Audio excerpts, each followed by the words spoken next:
He often claimed that he was the only Republican running to defeat Trump.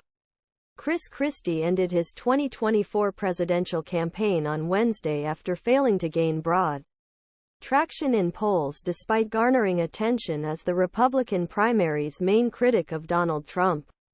"I'd rather lose by telling the truth than lie to win," said during a town hall event, where he announced was suspending his bid, calling it the right thing for me. "Because want to promise you this, I will make sure that there is no way we'll ever allow Donald Trump to become president of the United States again. And that is more important than my personal ambitions," he said. "So have decide now. We have to decide who want be as a country in the next 10 months. Christie's departure marks a notable change closing days of the campaign before voting begins in Republican primary that begins Monday, Iowa. Ahead of his town hall announcement, the former governor was heard on the microphone to smoke his opponent, Nikki Haley, apparently without realizing it.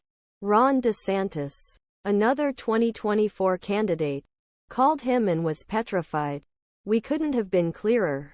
We couldn't have been more direct or worked harder," Christie was heard saying before his speech. This was Christie's second campaign for the nation's highest office. After running for office in 2016, she put her candidacy on hold and supported Trump, who won the White House that year. Christie led Trump's transition team and advised him while he was in office, then became one of Trump's biggest critics within the GOP. He has largely defined his 2024 primary campaign around abandoning Trump, saying his past support for the former president was a mistake but arguing that Trump was the lesser of two evils in 2016 and 2020.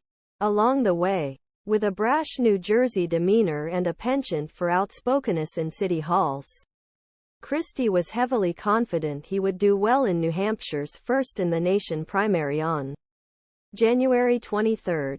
He hoped for success with the province being openly independent. Sane voters will be the catalyst for a meaningful fight against Trump, who is still ahead. Christie skipped campaigning for the Iowa caucuses scheduled for Monday.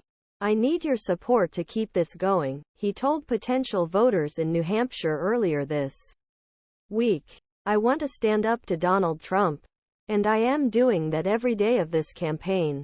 Christie's pitch to Republican voters still enamored with Trump was that it was time for the country and the party to move on.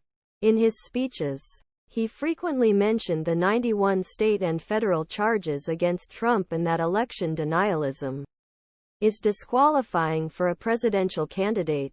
Trump, on the other hand, dismissed Christie as a candidate and former governor.